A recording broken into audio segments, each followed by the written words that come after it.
중요한 비밀이 하나가 더 또 있습니다. 하나 있어요? 제약바이오는 네. 3년마다 찾아오는 빅 사이클이 하나가 있습니다. 아, 뭐예요 그게?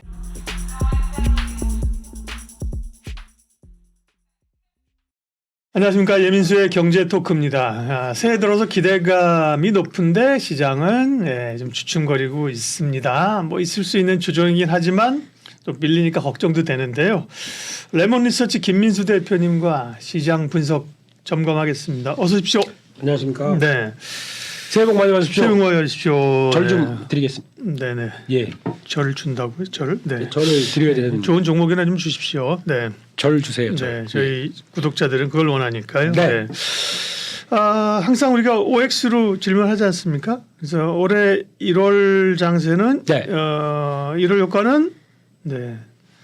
물 건너갔다 살아있다. 이거 뭐지? 뭐가 옵니까? 그러니까 뭐가 오죠? 일단 네. 1월 효과 1월 증시는 살아있다. 오. Yes or no. 오. 노라고요? 오. Yes or no로 아, 예, 예. 오, yes라는 거죠. 예스입니다. 예. 1월 증시는 뭐 아직 꺾였다, 죽었다, 부러졌다, 네. 하락세를 탔다, 또 무슨 표현이지? 망가졌다, 네. 떠나야 된다. 이게 아니라는 거예요, 그죠? 그렇죠, 아니라는 예. 건데 네. 그러면 연초 들어서 이렇게 첫날 좋았다가 그죠? 네. 이후로 좀 밀려가는 이유는 무엇입니까? 보니까 음. 저희가 딱 그 말이 1월 2일 날 아침에 시가가 만든 게, 그러니까 시가에서 거기서 이제 2,675를 찍었습니다. 그러네요. 네, 녹화일 기준으로 한 3일 만에 네, 거의 100포인트가 빠졌네요. 와, 이게 뭐 3일 만에 벌어지는 일입니까 이게? 네, 네. 그러네요. 네, 네, 이런 상황이 됐었을 때 보면은 그런 거 있죠. 연말에 너무 기분이 좋아서 막 이제 와 부어라 마셔라 했는데 딱 술 깨고 나니까 머리 아프고 막 후폭풍이 오는 이런 게 아닐까. 그래서 why? 네, why? 왜 그러냐면은 그때 이제 좀 그런 게 있었습니다. 그러니까 지금 그때 한참 그 11월 넘어가면서부터 시장 미국이 저렇게 많이 올라가는데 우리는 뭐 하고 있는 거야. 그래서 막 어떤 움직임이 나왔던 게 외국인들이 선물 매수로 시장에 변화를 주기 시작했습니다. 그렇게 되면은 11월 넘어가면서 쭉 이제 올라오는 것 따라서 묵직하게 올라오다가 미국이 너무 센데 그러다 보니까 선물 매수가 강화되면서 그때 뭐가 들어왔냐면 프로그램 매수가 들어왔죠. 프로그램 매수가 들어오는데 딱 보니까 12월 달 잘 넘기게 되면은 이거 미국 시장 강세와 함께 배당 공짜로 받을 수 있을 것 같아. 그러니까 뭉청뭉청 막 들어온 거죠. 그래서 그게 쫙 하고 진행되다가 그 다음에 딱 올해 들으면서 끝나고 났더니 어차피 배당 받고 나온 거 네, 정리하고 싶어요. 기관들 프로그램 매수. 그렇죠. 네. 예, 그 프로그램 매수분 정리하고 싶어요. 근데 네. 거기다 울면 울고 싶은데 뺨 맞은 격으로. 네. 네. 그렇게 되다 보니까 거기서 이제 선물 매도가 가해지기 시작하면서 여기들이 선물 매도가 나오고 거기서 따라서 프로그램 매도가 나오는 네. 이런 현상들이 빠르게 이어지다 보니까 아니 이건 뭐야? 라고 생각을 하시겠지만 의뢰의 K증시에서 나왔던 현상입니다. 그러네요. 네. 생각해 보니까 네. 연말에 기관들의 프로그램 매수 들어왔던 게 연초에는 원래 이렇게 나오거든요. 그렇습니다. 근데 공교롭게도 이게 뭐 미국 주식시장 빠지면서 네. 뭐 애플 빠지고 나스닥 빠지면서 나오니까 왜 이러지? 이런 생각 화들짝 드는 건데요. 괜히 더 그래 보이는 거죠. 그러면 미국은 왜 빠질까? 미국은 그런 프로그램 매수 우리와 그런 것 때문에 수급상 눌린다고 보기엔 좀 어려운 거잖아요. 네. 네. 미국은 또 그런 얘기가 있더라고요. 네. 연말에 강하면 연초는 반대로 간다. 왜 그러냐면은 미국도 세금이 있지 않습니까? 세금이 있는데 그렇죠. 보통 보면은 그런 전략을 많이 쓴다고 하더라고요. 먼저 손해난 종목은 먼저 정리합니다. 맞아요. 네. 그리고 그 연말에 하는 건데. 연말에. 네, 그러니까 연말 때 이렇게 강한데 네. 수익 많이 난 건 안 팔았습니다. 그러니까요. 안 팔고 손해난 거 정리하고 그래서 양도세를 내년으로 넘기는 거죠. 그러니까 네. 그 수익 많이 난 건 내년으로 넘기는 거죠. 내년으로 넘기면서 이때 시장이 좀 흔들흔들하니까 그때 같이 우르르 나오고 그 수익 난 거 이제 정리가 돼서 올해는 또 몇몇 막 하다가 손해나고 뭐 이런 것들도 상기가 되겠죠. 그러려고 다음 연도를 넘기는 현상이 나와서 그래서 파는 현상. 이것 때문이 더 맞지 않겠느냐 이렇게 얘기를 하더라고요. 네. 근데 모르겠습니다. 뭐가 맞는지 모르겠지만 애써 그렇게 해석한다라고 하게 되면 그런 쪽에서 워낙 강했기 때문에 게다가 또 그런 얘기도 많이 하죠. 뭐 금리나 이제 와 드디어 시작이야. 저 뭐 연준의 점도표 보니까 원래 점도표가 그러니까 다음 연도 그래서 그 연말까지 했었을 때 중간값을 많이 체크하면서 보긴 하는데 그거보다 보니까 조금 시장이 이제 설레발을 좀 많이 가져갔던 거 그것도 하나의 변화가 되면서 이렇게 나오지 않느냐 한 쪽도 영향을 끼쳤다고 하는데 중요한 거는 네. 딱 그거 하나입니다. 많이 올랐잖아요. 단기적으로 과했죠. 네. 이제 조정의 폭이 뭐 하루에 한 10포인트, 20포인트 빠지면 되는데 네. 네. 새 둘째 날은 50포인트가 빠졌잖아요. 그죠? 네. 2% 2.3 네, 60포인트인가? 네. 2.34%가 빠졌으니까 네. 낙폭이 컸었던 건데요. 그러면 지금 이 정도 가지고 이 정도는 뭐 초반에 있을 수 있는 조정이다 하고 이제 보는 거죠. 네. 그렇다고 보면 다시 가려고 하면 수급이 풀리고 네. 결국 외국인 기관들이 좀 들어서 줘야 되는 건데 그렇습니다. 그럼 이제 1월은 밴드는 근데 사실 단기적으로 올라갔고 지난 말씀하신 것처럼 2,675? 네. 네. 그 2,700 정도는 좀 부담되는 거 아닌가요, 일단? 다이렉트 가기에는 그렇죠. 좀 뭔가 좀 여기서 한 번에 간다고 이런 느낌이 나다 보니까 네. 거기서 좀 약간 좀 보통 보면은 좀 조정 받고 가야 그게 가장 건강한 그러니까. 매매죠. 그럼 조정 그게 우리가 받는다는 조정이라고 하면 네. 지수 인덱스 기준으로 그러면 얼마 한 일단은 5%? 네. 첫 번째로는 네네. 미국이 중요합니다. 예. 미국의 나스닥 기준으로 보게 되면 지금 차트 보게 되면 한 요 정도 그러니까 즉 주봉입니다. 네. 주봉으로 봤었을 때 여기서는 고점 대비 한 3% 정도 일단 이상 빠졌겠죠. 3, 4% 그렇죠. 빠졌을 거예요. 예, 예. 그러니까 이 정도까지 되면 추가적으로 자리하게 된다 그러면 한 뭐 2% 정도 네. 정도 안쪽에서 14,300, 400 정도쯤 300 정도쯤 여기서 하게 되면 거의 어느 정도 좀 지지권에 들어오지 않느냐 예. 안쪽에 대한 분위기가 나올 것 같고요. 게다가 또 국내 증시 쪽에서는 거기 또 같이 봐야 될 것 같습니다. 일단 이 자리도 저희가 갭이 나온 자리이기 때문에 요 안쪽으로 본다 그러면 2,570, 85 여기서는 또 중요한 지지권이죠. 단기적으로는요. 근데 오늘 거래가 많이 나왔습니다. 그렇다는 얘기는 지금 분위기는 고점에서 밀리는데 좀 심한 거 아니야? 그러다 보니까 거래도 좀 많이 유입되는 것 같고 게다가 또 요즘 최근에 보게 되면 고액 예탁금이 밀고 어느새 있죠. 네. 예, 59조까지 늘었습니다. 맞아요. 예. 갑자기 6조가 늘었더라고요. 그래서 이거는 뭐 물론 IPO 앞두고 자금 들어오는 것도 있고 뭐 그러다 네. 보니까 그렇긴 한데 만약에 빠진다고 하더라도 저희가 이번에 올라올 때 2,600선 막 올라올 때 50조가 안 됐었습니다.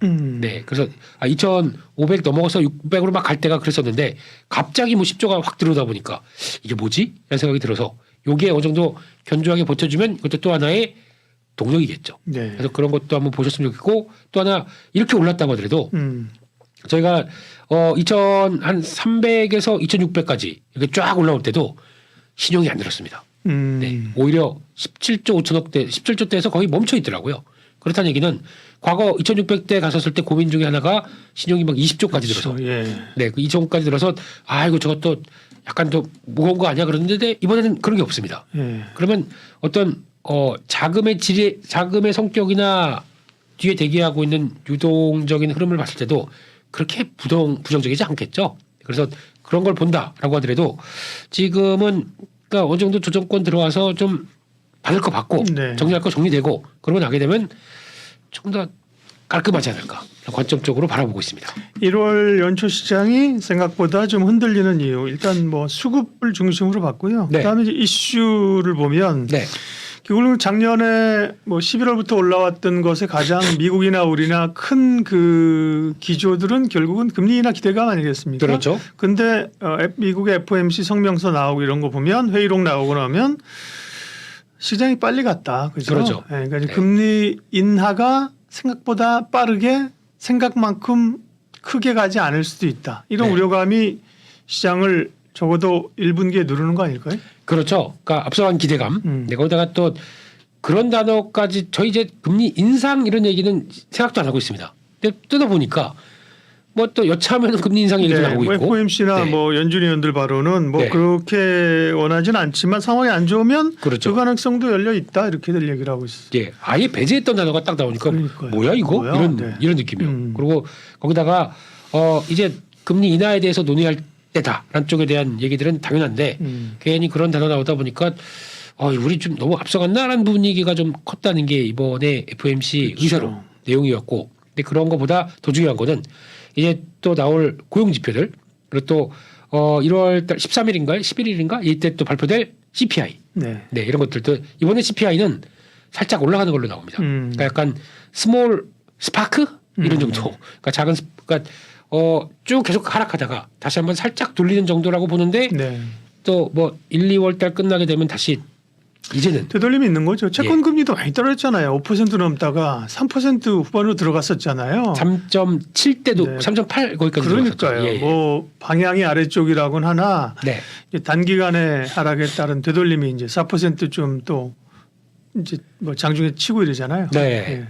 그래서 그런 거 봤었을 때 너무 급하게 갔던 이제 지표들도 한 방향으로 가다가 네. 이게 좀 변하다 보니까 거기서 나오는 여러 가지 자정작용? 네. 네.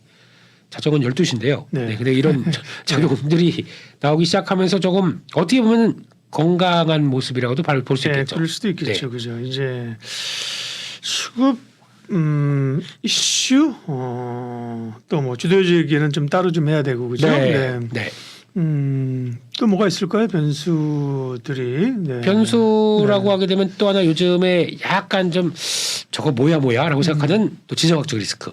네. 그러니까요. 저쪽 중동에서 벌어지고 있는 지정학적 그러니까요. 리스크. 유가도 좀 꿈틀거리고. 네. 네. 물론 유가가 많이 오른 건 아닙니다. 네. 그러니까 뭐 70달러대 초반에서 73달러대 이 정도면은 많이 자극받는 건 아닌데 시장 분위기는 왠지 좀 그래요. 그러니까 중동의 맹주, 그러게요. 예, 이란이 솔레이만이 그 추도식 하는데 뭐 100명 가까이 폭탄 때 사망했더라고요. 그래, 아유. 거기다 그럴 정도로 그렇게 강하게 들어간 배우가 누구냐라고 하게 되면 솔직히 저희가 네. 생각할 수 있는 데는 뻔해요.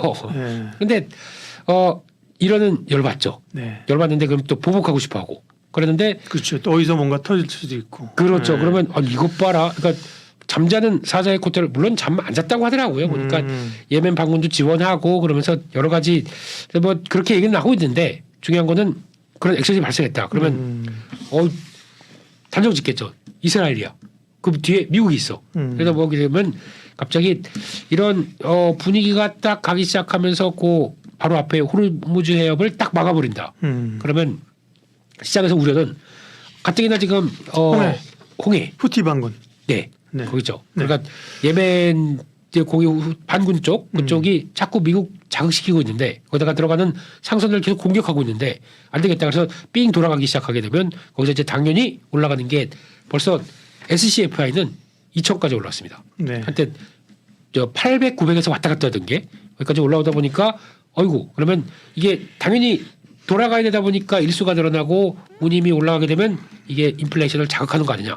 라는 쪽에 대한 변화 게다가 또 유가가 올라가게 되면 지정학적 리스크와 함께 거기서 이제 네. 호르무즈 해협 통과 못하게 되면 세계 원유 운반량이 20%를 차지하는데 이게 딱 막힌다. 그러면 혹시나 또 유가를 자극하고 네. 이렇게 되면 그동안 잡혔다고 생각하는 물가가 이렇게 되는 거죠.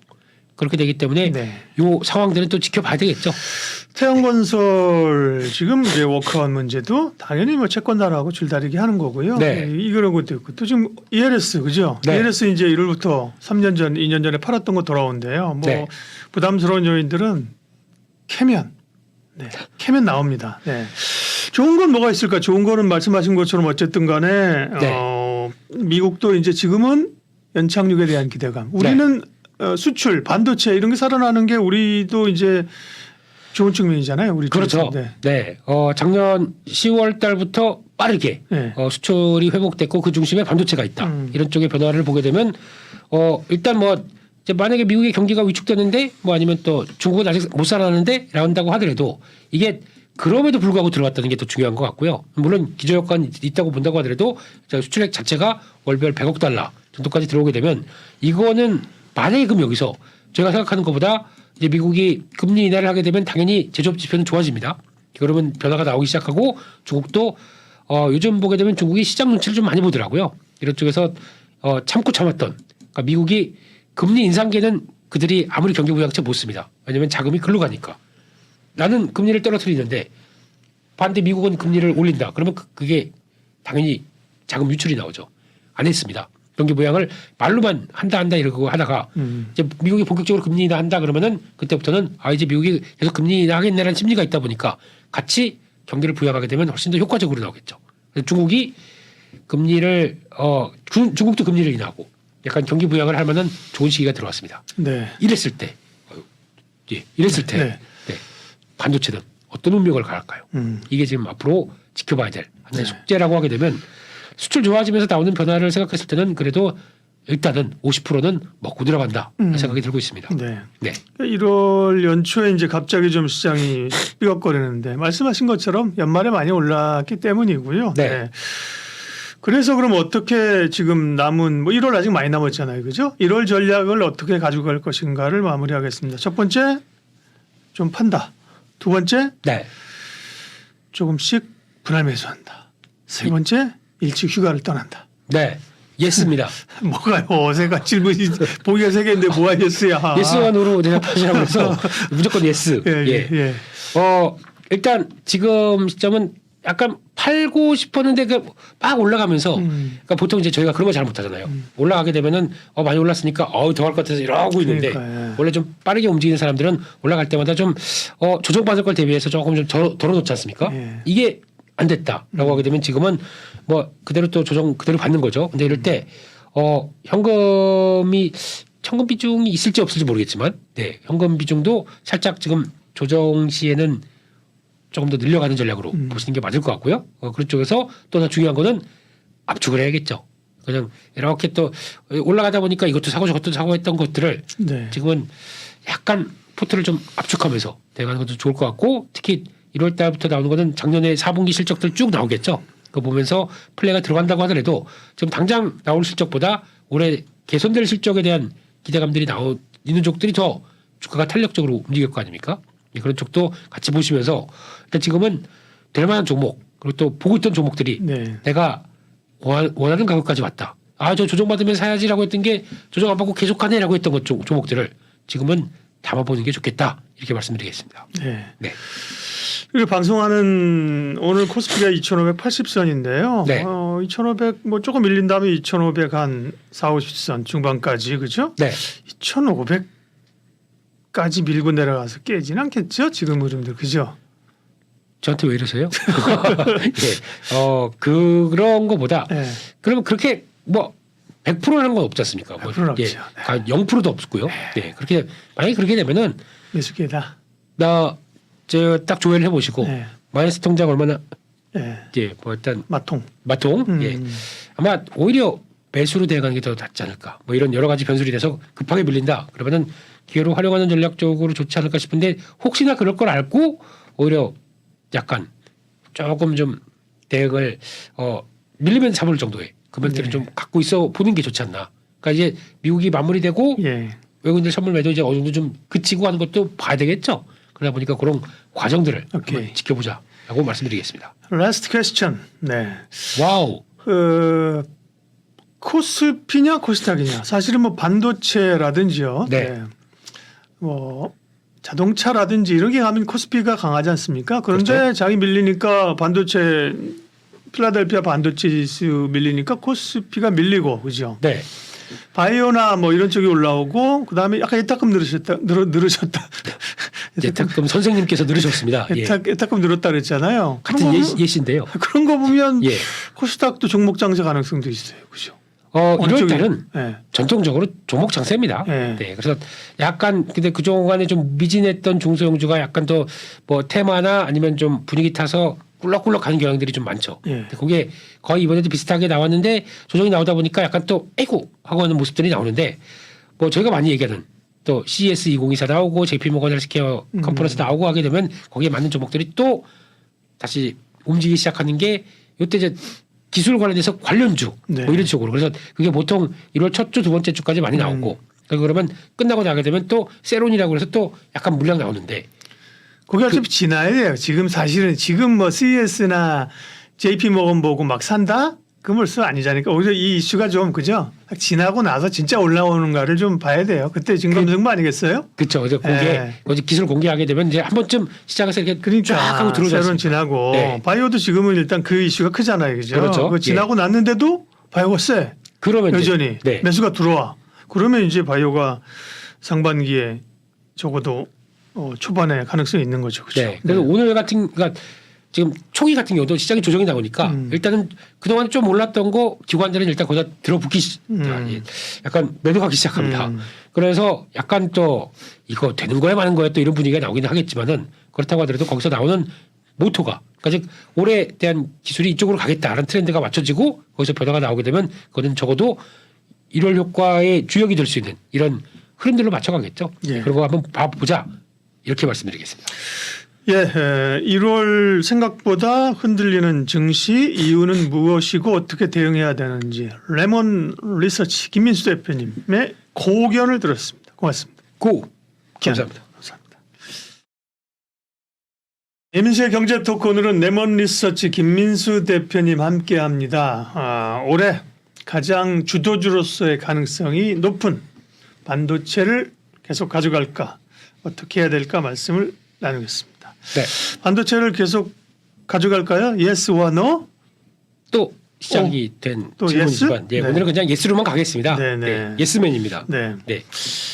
반도체가 그러니까 지금 네. 제일 가능성 있는 섹터인데요. 예. 네. 그 왜 반도체를 우리가 보자고 하는 그 이유부터 한번 보죠. 주도주 가능성이 높은 계속 사자고 하는 이유는 뭘까요? 네, 보통 보니까 삼성전자를 기준으로 보게 되면요. 네. 지금 최근 들어서 한 10월 달 말부터 한 6만 5천 원대 있던 거 아이고 이거 진짜 언제가 저 7만 3천만 오게 되면 올라오면 팔까 그랬었습니다. 야, 근데 고점이 79,800원을 찍었네. 야. 8만 원도 못 가요. 그러니까 네. 그 우리가 알고 있는 거 어느 작가님이 8만 원짜리 삼성전자 가면 밥 산다 그랬는데 79,800원 200원 때문에 200원 때문에 제가 드리고 싶네요. 그러니까요. 네, 그거 아깝지만. 그러니까 근데 그 여기서 왜 조정 나온지 아십니까?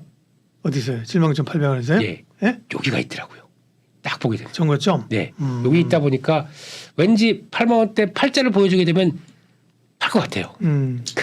그런 느낌. 네, 여기 딱 돌리던 부분이 있다 보니까 거기서 이제 조정이 나오는 것 같고. 주봉이 네. 월봉이에요? 월봉입니다. 월봉이요? 네. 예, 이게 예. 2022년 1월달. 예. 그러니까 하도 1년 내내 빠지다 보니까 네. 그 안 되겠다 싶어서 한 2달 만에 갑자기 쫙 들어올렸죠. 정거점 뭐 그게 아닌데요. 한 8만 원래 한 저고점 5천 원 정도인데.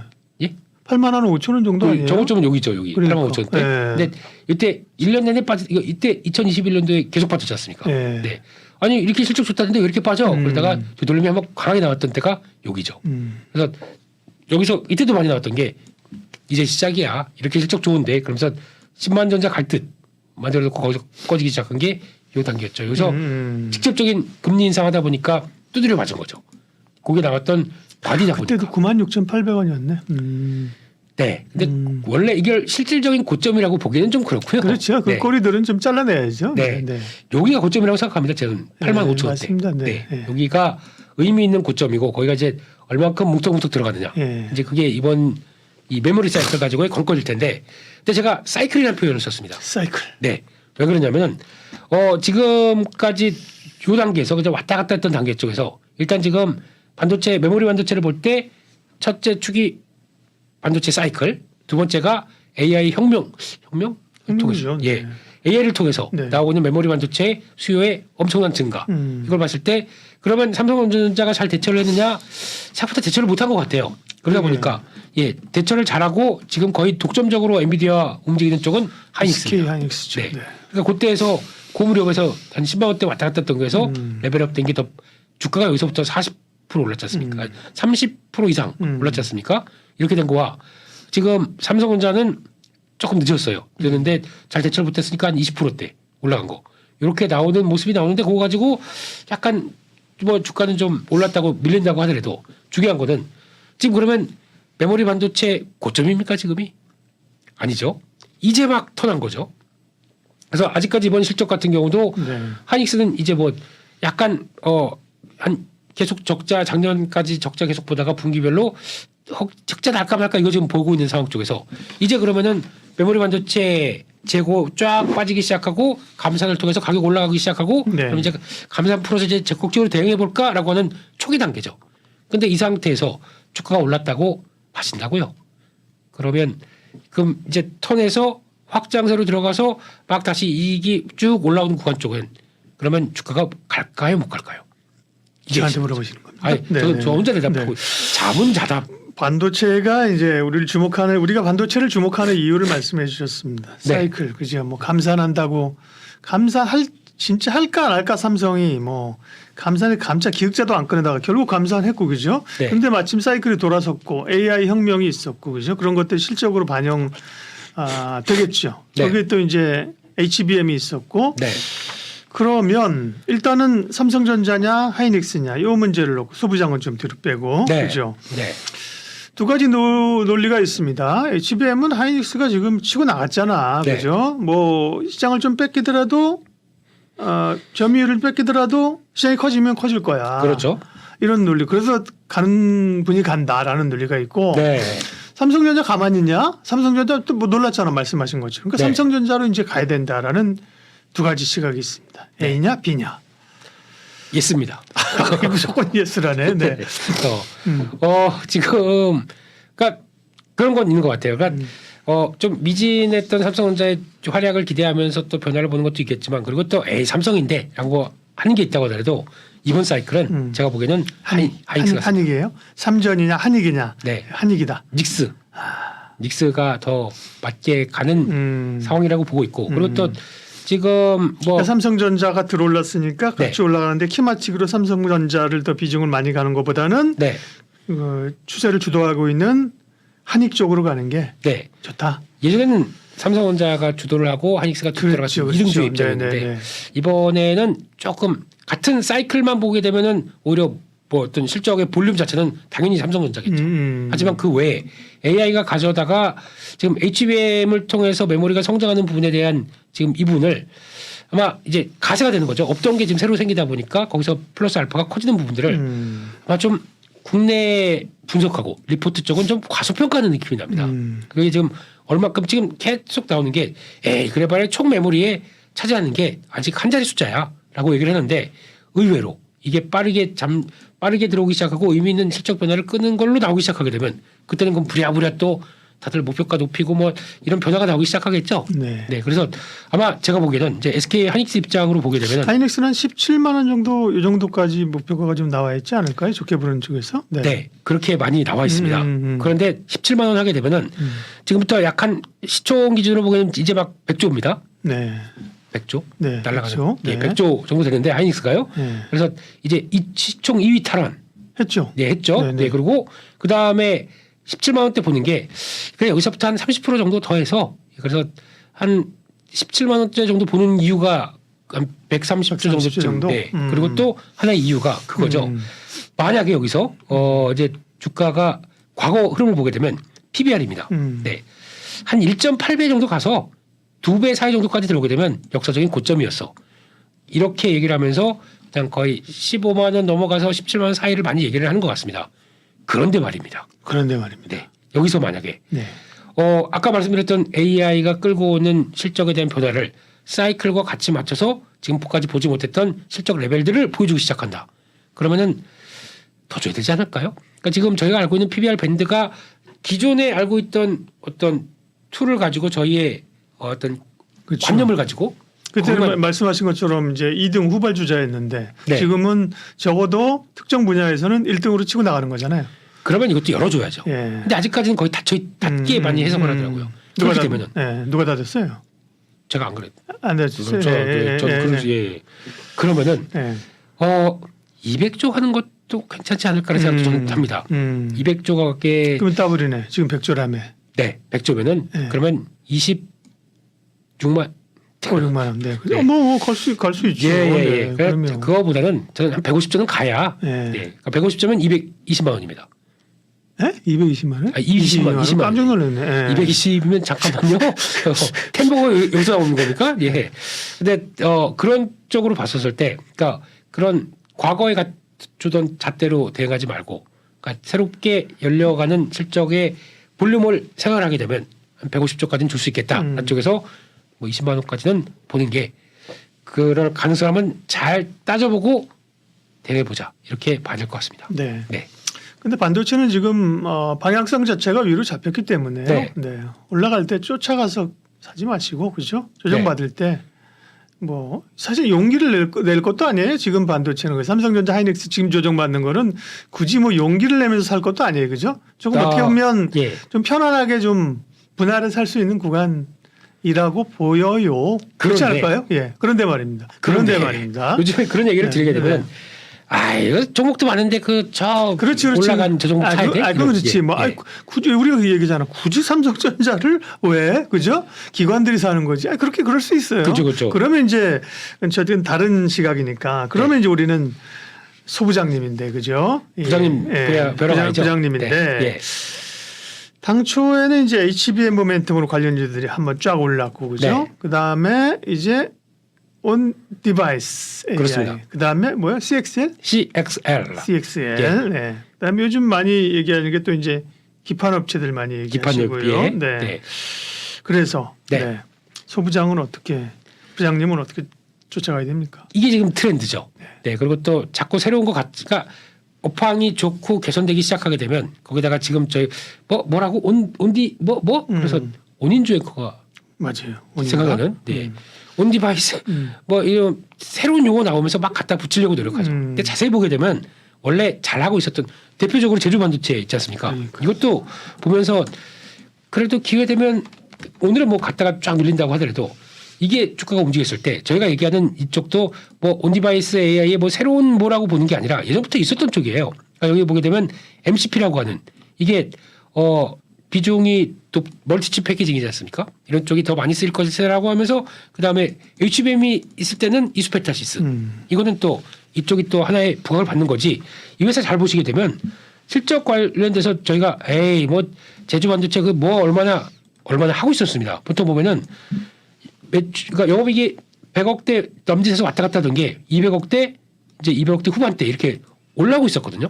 실적들이 그만큼의 변화를 끌고 가고 있었는데 시장에서는 하고 무시했던 거죠. 그래서 이런 게 업황이 안 좋음에도 불구하고 예전처럼 뭐 크게 꺾이는 것도 없었고 그러다 보니까 이게 그래 이 정도는 픽을 해도 되겠지라고 하면서 나왔던 분들이 몰아가면서 나왔던 변화죠. 그러니까 이번에 온디바이스 AI 같은 경우도 그렇고 CXL도 마찬가지고 거기 갖다가 붙이는 내용들보다도 거의 워낙 그동안에 좀 저평가 받고 있고 한미반도체가 HBM의 대장주로 연결이 되기 시작하면서 이게 지금 시총이 뭐 6조까지 들어갈 수 있었던 배경들은 그만큼의 저희 반도체 관련된 장비 쪽을 좀 많이 못 쳐줬었다고 봐야 되겠죠. 그게 이제 밸류가 막 확 살아나는 구간들이 나오다 보니까 이렇게 여기서도 이렇게 강하게 움직이는구나라고 인식이 되다 보니까 이런 것들을 갖다 와서 차용해서 이렇게 끌어가기 시작하는 모습들이 여기 나온다고 봐야 될 것 같습니다. 그래서 네. 이런 부분들은 아마 지금 그래서 나 저 CXL 놓쳤네 또 온디바이스 놓쳤네 그래서 뭐 얘기를 하신다고 하더라도 그리고 또 지금 보게 되면 그 대표적인 주자들을 보게 되면 칩셋 미디어 뭐 저기까지 올라가 있고 예 그리고 그냥 한번 부각받아서 되겠다 싶으면 이런 식으로 강하게 움직이는 게 업황이 딱 되기 때문에 거기 픽 맞춰서 들어온 종목들이 이런 겁니다. 네. 앞으로도 저희 소부장 관련된 종목들 쫙 치시게 되면은 거의 100개 됩니다. 맞아요. 네. 그또 디스플레이랑 같이 연결된 것도 있다 보니까요. 이렇게 됐을 때는 이거 또 작은 섹터 나와서 다 붙여가기 딱 좋을 겁니다. 근데 그런 때 얼만큼 경쟁력을 갖고 있느냐 이게 또 중요하겠죠. 제주자 붙은 걸 다 사면 어떨까요? 제주 반도체를 사고 제주은행을 사고. 제주은행에 돈을 맡기고 아하. 제주항공을 타서 제주도에 가서 제주 맥주를. 제주 맥주를 마시고 아하 이거 참 희한한 재주를 갖고 있는. 네. 그렇습니다. 그러니까.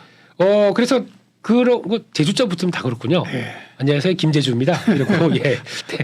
그래서 지금 분위기는 그래서 이제 이런 것도 새로운 걸 막 찾으려고 그래요. 그런데 진짜 제가 드리고 싶은 얘기는 만약에 예전부터 생각하는 건 그겁니다.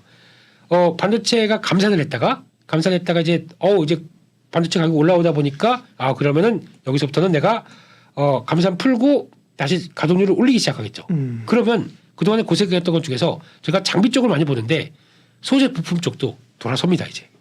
그러면 자연스럽게 돌아서는 게 그러니까 뭐 AI 뭐 이런 것들 아직은 그게 얼만큼 왔지 모른다고 하더라도 자연스럽게 지금 주봉이나 월봉상에서 저렇게 빠졌다가 이제 막 턴하기 시작하는 이런 소재 부품 이런 것도 자세히 보시면 좋겠죠. 소부장 우리는 이제 부장님을 믿습니다. 네.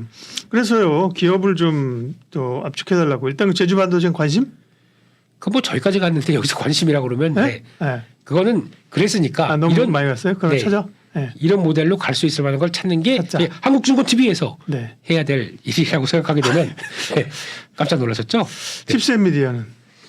그것도 그냥 그것도 몰랐어요? 설명을 드리는 거였고요. 아, 네. 네. 지금부터 드리는 게 진짜입니다. 그러니까 설명드리는 거 말고 네. 진짜 지금 그러니까 시점에 따라 달라요. 뭐 네. 예를 들면 제주반도체가 뭐 12월 초순쯤에는 그냥 생각 없이 하는 거예요. 관심이었을 수 있어요, 그럼. 그러나 그때 이제 주가의 등락이나 패턴에 따라 다르잖아요, 그죠? 네. 그래서 지금부터 이제 종목 얘기를.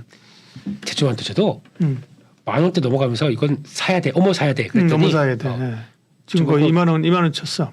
이제 저보고 이러더라고요. 음. 어디서 마마라 같이 그런 얘기를 해서 이제 올라간 거 얘기 잘 안 들으려고 하는데 그래도 한번 보게 되면 아까 포인트가 그겁니다. Q가 살아납니다.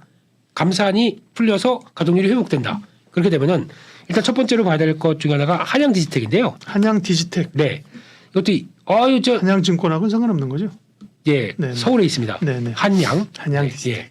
그래서 이제 이거 워낙 무거운 종목이었습니다. 근데 저희가 알고 있던 쪽에서 장비 쪽에서 K스텍이라는 회사가 있었을 겁니다. 그렇죠. 이것도 정말 무거운 회사의 대명사였는데 요즘 이거 또 테마 붙어가지고 막 가고 있는 또 대표적인 주자지 않습니까? 네, 그러다 보니까 한양 디지텍 같은 경우도 이게 뭐 하는 회사냐면은 그 메모리 모듈을 만드는 회사입니다. 모듈. 예. 예, 그 SMT라고 해서 실장 해주는 네. 회사라고 보시면 되는데 베트남에 공장 다가 있고 하다 보니까 이게 월봉으로 보게 되면 이제 그 어려운 그러니까 패턴 보게 되면 이게 위에 올라가는 것보다 밑에 지지하는 걸 많이 보셔야 될 것 같아요. 그래서 예. 확인돼서 슥 올라가기 시작하는 모듈 실장이 뭐 그렇게 고부가 같지는 아닌데. 고가 같은 아닌데 삼성이 이제 네가 다 해 넘겨주는 거죠. 보시게 되면은 2022년, 2023년도 당장은 실적은 안 나오겠죠. 좀 업황이 어렵다 보니까. 근데 이게 해서 그 예전에 흐름 보게 되면 영업이익률 10% 나옵니다. 괜찮네요. 네, 그 정도면. 이 정도면은 네. 꽤 괜찮죠. 근데 나쁘지 않죠. 네. 볼륨이 커진다. 그럼 당연히 레벨업이 되기 시작하겠죠. 게다가 성장의 모멘텀은 이 회사 갖고 있는 또 자회사 중에 한양 내비콤이라고 있습니다. 네. 우주항공 쪽 모멘텀 딱 나로의 항법 장치 공급했던 회사거든요. 그거까지 가미를 해준다. 그러면은 이거를 열을 내고 준비하지 않을까요? 이런 쪽으로 봐서 아마 이런 쪽도 하나 확인해야 될 또 그러니까 기존 업체 잘하고 있는데 플러스 알파 그런 것도 보셨으면 좋겠고 또 그런 거 있죠. 이제 프로세스 케미컬 기업 이름이에요? 푸케. 네? 이거 공정에 들어가는 화학 용품들 네. 이것도 최근에 이렇게 올라갔다가 또 올라간다는 거 얘기한다라고 네. 하실지 모르겠지만 월봉 보게 되면 이재역입니다. 그만큼 업황 고생했던 거 그대로 몸으로 맞았고 다시 이제 쭉 올라오게 되면 이런 식으로 변화가 쭉쭉 들어오기 시작하겠죠. 그러다 보니까 이런 것들도 보는 게 맞겠다라고 생각되고 있고. 야, 연초에 장인 사실 늘렸는데 네. 야, 이 쭉쭉 올라오는 종목 많네. 한양디지텍도 그렇고 그죠? ENF도 그렇고 이런 종목들은 뭐래 장하고 상관없이 막 우리 그렇죠. 강사 강하네요. 네. 요거가 저희가 다 지금 요즘에 뭐 퀄리타스 반도체 그러니까요. 이런 네. 것만 가지고 올라간 거에서 뭐 거기서 네. 뭐 단타를 치고 막 이렇게 하려고 맞아요. 하시는데 네. 그거 말고 업황만 본다. 하거든 돌아갈 때 지금은 소재 부품 볼 때다라고 보시게 되면 이런 것도 봐야 될 것 같고요. 그리고 또 오랜만에 움직였던 게 원익 QNC도 있죠. 이것도 쿼츠의 강자. 이것도 안 빠지고 올리기 시작하죠. 그렇게 고생했습니다. 지금 이거는 월봉 볼 때 저 고점 다 왔네가 아닙니다. 합병을 해가지고 덩치가 더 커져 있습니다. 모멘티브사의 쿼츠 사업부 인수를 하다 보니까 덩치가 커져 있는데 이게 제대로 반응이 안 된 겁니다. 그렇게 되면 이런 것들도 그럴 거고 변화 나오는 걸 거고 거기다 그럼 쿼츠 실리콘의 강자 월덱스 이런 것도 이제 막 이거는 특이한 게요. 실적이 안 빠졌습니다. 오히려 이번 분기 같은 경우도 보면은 더 늘었어요. 업황이 안 좋은데 이럴 정도의 흐름인데 여기서 멈춘다고요? 이런 것도 좀 그렇겠죠. 그래서 이런 것도 보게 되면 잘 찾으면 저희가 AI 연관된 뭐 지금 네. 핫한 테마로 볼 게 아니라 이제 막 태동하고 있는 종목들도 많다 이렇게 보셔야 될 것 같습니다. 네. 네 종목이나 말씀을 해주셨습니다. 세 개만 하셔도 밥값을 하시는 건데. 편집해 주세요. 네, 하나 잘라요? 네. 한양 디지텍, ENF 테크놀로지, 원익 QNC, 월덱스. 네. 근데 요거는 이제 말씀드린 것처럼 이 종목 갖고 올해 하나 끝까지 버티면 가느냐 네. 그런 개념보다는 그죠? 소부장이 계속 그 안에서 패턴이 있고 네. 뭐 키 맞추기를 하고 이러잖아요. 네. 그런 점에서 관심 있게 보면 되고요. 반도체는 계속 가져간다. 네. 그리고 삼전이나 하이닉스가 부담스러우시다면 네. 재미없다면 소부장으로 그렇습니다. 가겠습니다. 네. 불러주시면 계속 가겠습니다. 부장님 모시고 오겠습니다. 네. 네. 레몬리서치 김민수 대표님 함께했습니다. 고맙습니다. 감사합니다.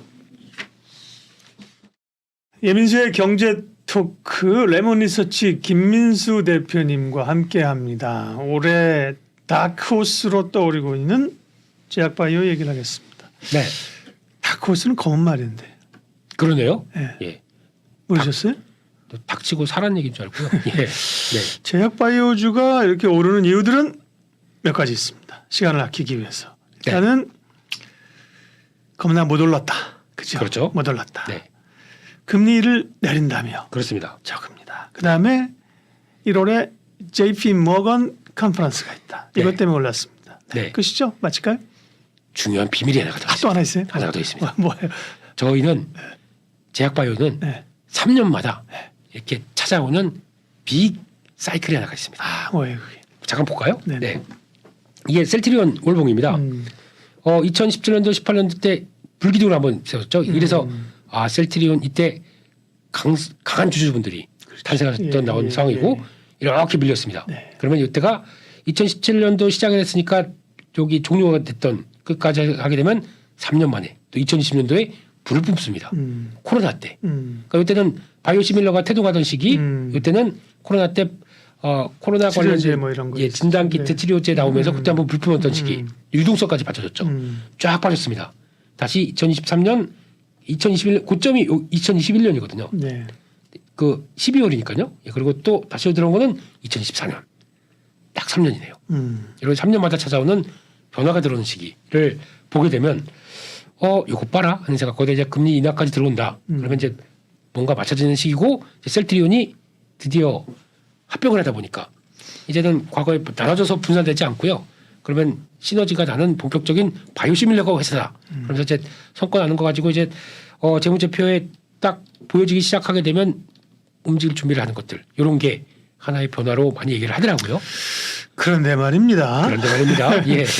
그러니까요. 바이오 좀 올라와야죠. 그런데 예. 지금 공교롭게 이제 연초는 그런 그 중소형주업과 그다음에 그 JP 컨퍼런스 이런 것 때문에 네. 1월이 원래 바이오가 좀 강해요. 그죠? 그렇습니다. 예. 그래서 이게 계절적이지 않을까? 지금으로선 그렇죠. 네. 그런 혹은 이제 앞서 얘기한 것처럼 이 컨퍼런스가 지나고 나서도 수급이 들어오고 이슈가 되면서 올라가면 이제 진성이 되겠죠. 그래서 예. 지금으로선 이게 주도주로서 움직이는 거냐, 뭐 키맞추기냐 네. 이런 고민이 있다는 거죠. 네. 긴가민가 할 겁니다. 긴가민가, 지금. 예. 네. 그리고 또 하나, 그러니까 그거 판단하는 거는 그럼 JP 모건 헬스케어 끝나고 나서 진짜 더 강해지느냐, 아니면 거기서 그냥 세론으로 쭉 빠져버리냐, 요거 한번 봐야 될 것 같은데, 그 중에서 그래도 최근 들어서 또 특이한 거는 저희가 과거에는 보통 이제 한미약품 뭐 이런 특별한 회사들이 라이센스 아웃을 하기 시작하면서 우리 이렇게 연구를 열심히 하다 보니까 이렇게 돈을 벌기 시작했어요. 네. 라고는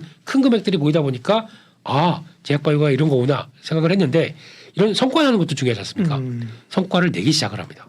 작년에 봤던 게 뭐 종근당에서도 네, 그렇죠. 예 나왔던 거 유한양행, 유한양행 또 레고캠 바이오 이런 식으로 나왔던 거 따지게 되면은 이게 결국에는 하나의 레벨업을 이루는 과정들의 성과가 나다 보니까 성과 나게 되면 우리가 재평가해 줘야 되는 거 아니야? 라는 쪽이고 알테오젠까지 그렇죠. 머크사랑 이제 독점 계약하느니 마느니 이걸 하고 있는 상황 쪽에서 과거와는 위상이 달라졌다. 라는 부분들도 또 하나의 흐름이 나와서 그게 하나의 또 기폭제로 삼게 되면은 아무것도 없이 막연한 기대감이 아니라 봐라 우리 회사는 하나씩 보여주고 있는데 라고 하게 되면 이제 좀 더 확산이 들어가면서 변화가 나올 수 있는 근거가 될 수가 있겠죠. 그런데 말입니다. 그런데 말입니다. 예. 제약바이오는 네. 투자자라면 누구나 꺼려하는 마상을 하나씩 가지고 있죠. 마상 그죠. 마상.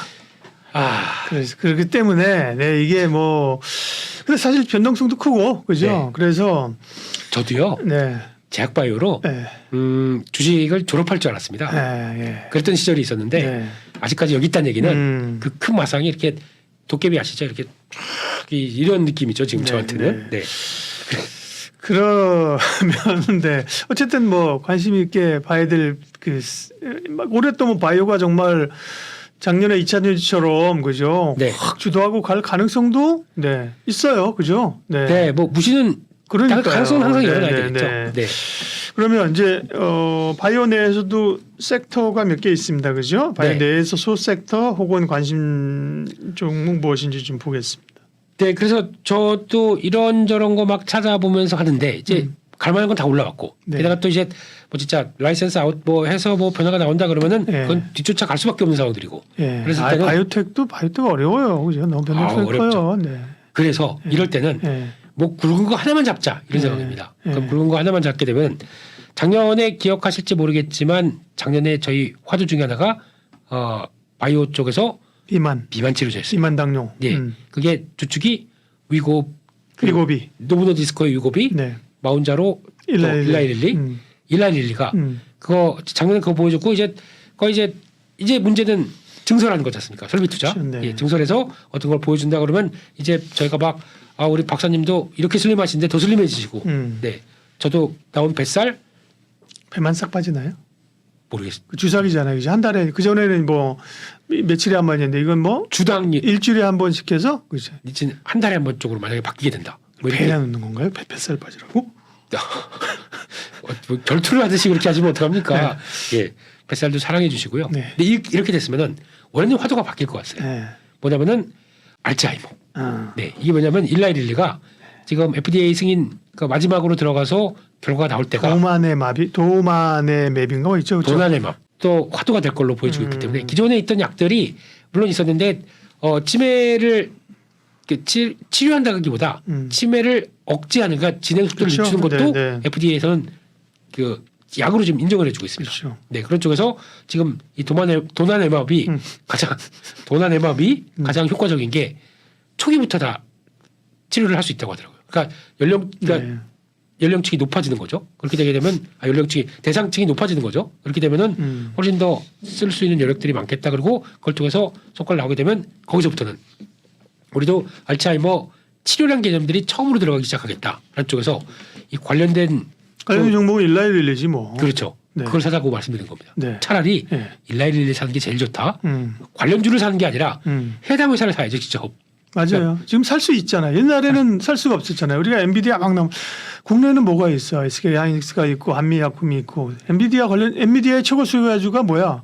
엔비디아지 그렇죠, 이렇게 얘기하잖아요, 그렇죠? 예, 예. 근데 예전에는 살 수 없었는데 지금은 뭐 살 수 있어요, 그렇죠? 맞습니다. 네, 네, 네. 그래서 지금 흐름 보게 되면은 일라일리가 가장 좋다라고 보시면 될 것 같고 그러면 그래도 알츠하이머 관련돼서 우리가 그래도 그나마 뭔가 연결돼서 뭐 할 수 있는 회사 없을까 보게 되면은 관련돼서 개인적으로는 ABL 바이오 요 같은 경우도 일단 좀 올랐습니다. 올랐다고 하더라도 이게 지금 이 회사가 갖고 있는 플랫폼만 보게 되면은 지금 바이오텍 어렵다니까요. 대응이 어려워요, 그렇죠? 어렵죠. 네, 네, 그래서 네 말씀하시고 지금 예. 말을 끊었네. 아닙니다.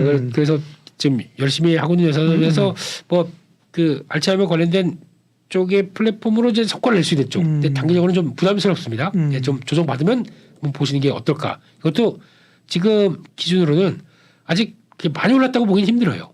그래서 그런 쪽으로 나올 수 있는 거. 그리고 또 두 번째로는 퓨처캠. 이거 보게 되면 방사성 의약품 쪽의 강자입니다. 그러다 보니까 방사성 의약품 쪽인데 이거 잘 보게 되면은 뭐 다른 파이프라인도 있는데 지금 방사성 의약품 쪽으로 진단하는 게 있습니다. 알츠하이머 진단용 방사성 의약품 알자뷰, 파킨슨 진단용 뭐 이렇게 해서 뭐 PD뷰 이런 식으로 나오다 보니까 이런 직접적으로 그러면 진단이지 않습니까? 이게 알츠하이머가 아닌지 그 진단하기 위해서 처음으로 들어가는 약품이다 보니까 거기서 그 이쪽은 당연히 같이 수혜를 받는 게 가장 맞지 않겠느냐라고 보게 되면 이런 것들로 좀 압축해서 가는 게 어떨까? 네. 일라일리를 못 사시겠으면요. 네. 네. 그런 것도 제가 노리는 제약바이오는 차라리 일정과 함께 들어가는 거 보고 이렇게 대응하는 게 좋겠다. 나머지 쪽은 많이 올랐기 때문에 차라리 쭉 해서 조정 들어와서 좀 살만한 자리 되게 되면 모르겠는데 지금은 이런 거를 한번 준비해 보는 게 어떨까 이렇게 생각이 들고 있습니다. 그런데 말입니다. 네. 예, 우리가 또 바이오 얘기를 그대로 끝낼 수는 없고 조금 더 얘기를 해야 되는 게 네. 셀트리온이 어쨌든 헬스케어하고의 합병 네. 그 기대감 또 이제 제약하고의 합병이 남아 있단 말이에요. 네. 그래서 변동성이 크게 들어오고 삼성바이오로직스나 요 CMO 쪽 네. 얘기를 좀 해보죠. 셀트리온에 관심 많으실 거란 말이죠. 그렇죠. 이쪽도 봐야 될 것 같습니다. 특히 삼바도 정말 오랜만에 이제 반응을 하기 시작하거든요. 네, 이렇게 되게 되면 여기서 나와서 이제 그 어려운 자리를 거래 증가하고 돌파하나라고 보는데 월봉으로 보게 되면요. 아주 소외됐다가 이제 출발을 합니다. 네, 아쉬운 거는 아직 거래가 그렇게 많이 나오진 않았는데 이걸 반대로 보게 되면 거래가 그렇게 나올 정도도 많이 잠겨 있고 거기서 크지 않은 거래로 쭉 올라오기도 쉽겠다. 이런 쪽도 얘기가 나오다 보니까 삼성바이오로직스에 대한 기대감도 나쁘지 않은 것 같고요. 그러면 CMO 쪽에서 또 하나 작은 쪽으로 뭐 ST팜도 있지 않습니까? 네. 이것도 얘기는 많은데 이제 막 아직까지 태동이 좀 덜한 쪽에서 이제 움직이는 쪽이고. 근데 그거보다는 만약에 그래도 덩치 있게 움직인다 그러면 삼성바이오로직스가 길을 만들어줘야 나머지 종목들이 좀 탄력 있게 움직이겠죠. 그런 것들을 보시는 것도 중요할 것 같고요. 그런 쪽에서 또 그러면 이제 제약사들도 너무 우리 쉬었다. 그러니까 좀 우리도 좀 가야 할 때가 아니겠니? 라고 하게 되면 아까 말씀하셨던 유한양행 같은 경우도 지금 기조가 한번 충격 받고도 계속 아직 꺾이지는 않았습니다. 이렇게 살아있는 쪽이고 뭐 종근당 이것도 성과되고 오늘은 또 지금 최근에 시장 때문에 좀 약하다고 하더라도 기조 자체는 살아있는 쪽이죠. 이런 것들도 나오는데 또 보니까 뭐 동국제약 이것도 지금 시장 분위기는 계속 우상향으로 나오는 분위기죠. 그래서 이런 것들도 하나 레벨업되는 과정들 특히 이쪽은 얘기 나오는 게 그 임용 기기 쪽에 진출을 해서 하나의 또 축을 만들어 가는 거 아니냐 그런 쪽에서 또 분위기가 많이 괜찮아지더라고요. 이런 것들도 한번 같이 보시면서 바이오 쪽이라고 네. 하더라도 조금 더 확실한 건 제약 쪽이겠죠. 그 진단키트는 아닌가요? 진단키트요. 진단키트는 이번에 사실 뭐 지금 코로나나 독감 이런 게 계속 늘고 있어요. 동남아도 그렇고 그죠? 네. 반짝하다가 추세는 사실 잘 못 가네요, 그죠? 네, 최근에 그 모더나가 주가가 급등하다 보니까 네. 거기서 이제 모더나는 잘 보시게 되면은 우리가 그동안에 진단키트로 버는 게 있는데 그 유전자 항체 분석을 통해서 한 8개 라인 파이프라인을 가지고 새로운 회사로 더 많이 돈 벌 것이다. 예. 라고 하다 보니까 거기서 부각을 받은 건데 그럼 우리 회사들도 이제 대표적인 뭐 시즌으로부터 이런 회사들 그러면 한다고는 하는데 그러면 이제 지금 그쪽에서 뭐 진단키트 코로나 진단키트 가지고 돈 버는 건 이제 옛날 일이지 않습니까? 그러면 그거 잘못하게 되면 지금 그렇죠. 키트 뭐 대거 손실 처분해야 된다 이런 얘기도 나옵니다. 정부에서는요. 네. 그러다 보니까 이쪽은 이제 좀 지난 거고 벌었던 돈 가지고 그럼 뭐 할래? 예. 해답을 보여줘야 되겠죠. 그러니까. 이런 게 확인돼야 될 텐데 그게 되는 업체들과 아닌 거는 또 차별이 있겠죠. 네. 네. 마지막으로 네. 오늘 본전 뽑아야지. 예. 예. 네, 마지막으로 의료 AI 이건 우리가 바이오 얘기하면서 하는 게 맞나? 어쨌든 뭐 의료로도 섞이고 AI로도 섞이고 그죠? 뭐 다 네. 뭐 섞이니까 그죠? 네. 의료 AI 쪽은 루닛은 2조 어떻습니까? 뭐 여기도 뭐 루닛, 뷰너, 뭐 딥노이드 꽤 있는데요. 예. 네, 의료 AI는 어때요, 지금 흐름들은? 네, 이쪽도 봐야 되는 게 맞죠. 예, 그리고 특히 뭐 어차피 의료 AI 쪽은 지금 보여줄 거에 대한 기대감이 좀 더 큰 거고, 게다가 아까 잠깐 알츠하이머를 말씀드렸는데 이거를 아까 뭐 어떤 진단 약품을 통해서 확인하는 것도 있겠지만 AI가 이런 또 갖고 있는 뭐 CT 한번 찍고 MRI 찍고 그걸 가지고도 주르륵 하고 봤더니 이 사람이 알츠하이머 아니면 또 뇌에 문제가 있을 것 같은 징후를 파악해서 확률 98%로 아니 86%로 이분이 알츠하이머 이길 가능성이 있다. 이렇게 나오기 시작하게 되면 그때부터 뭐 그게 신뢰도가 높다고 하게 되면 그냥 이분의 진단이 그대로 나갈 수도 있고요. 그래서 의사가 봐서 내 시간을 줄여주는 거지 않습니까? 이렇게 되면은 훨씬 더 앞으로 쓸 일은 많겠죠. 그렇기 때문에 이쪽도 보는 건데 작년에 좀 핫했고 너무 많이 알려지다 보니까 주가는 생각보다 그렇게 변동이 좀 커지는 것 같습니다. 이런 쪽에서 또 루닉 같은 경우는 또 무상증자 유저 무상했죠. 네. 그러다 보니까 덩치가 좀 커진 상황 쪽에서 생각보다 이게 움직이는데 조금 좀 묵직할 가능성은 있겠죠. 그래서 이거는 제가 보기에는 성장성은 당연히 좋습니다. 근데 그거를 이용을 해서 좀 어느 정도 트레이딩을 좀 하면서 대응하는 게 어떨까 하는 쪽에서 많이 밀리게 되면 예. 진입했다가 올라오게 되면 좀 정리하고 하는 트레이딩 성장을 바라보면서 트레이딩하기는 딱 좋은 섹터라고 생각하고 있습니다. 오늘 김민수 대표님과 제약바이오 얘기했습니다. 제약바이오의 진검승부는 JP 모건 컨퍼런스가 끝나고다. 네. 그죠? 네. 끝나고 나서도 시장 분위기, 수급 이런 바람몰이를 해 가느냐. 그게 중요하고 그 네. 전까지는 오히려 조금 트레이딩하거나 그죠? 그렇습니다. 네, 흥분할 필요는 없는 그런 상황들입니다. 네. 레몬리서치 김민수 대표님 함께했습니다. 고맙습니다. 감사합니다. 상담 약속 홈쇼핑 DB로 당당하게 활동할 설계사 및 관리자를 모집합니다. 오늘은 어디로 가지? 오늘은 누구에게 가지? 오라는 것도 갈 곳도 없는 고민. 인포벨 보험사업단이 해결해드립니다. 지인 영업, 연구 영업, 개척 영업, NO! 상담 약속 홈쇼핑 DB로 당당하게 활동할 설계사 및 관리자를 모집합니다. 지금 바로 전화하세요. 상담 약속 홈쇼핑 DB로 당당하게 활동할 설계사 및 관리자를 모집합니다. 오늘은 어디로 가지? 오늘은 누구에게 가지? 오라는 것도 갈 곳도 없는 고민. 인포벨 보험사업단이 해결해드립니다. 지인 영업, 연구 영업, 개척 영업, NO! 상담 약속 홈쇼핑 DB로 당당하게 활동할 설계사 및 관리자를 모집합니다. 지금 바로 전화하세요.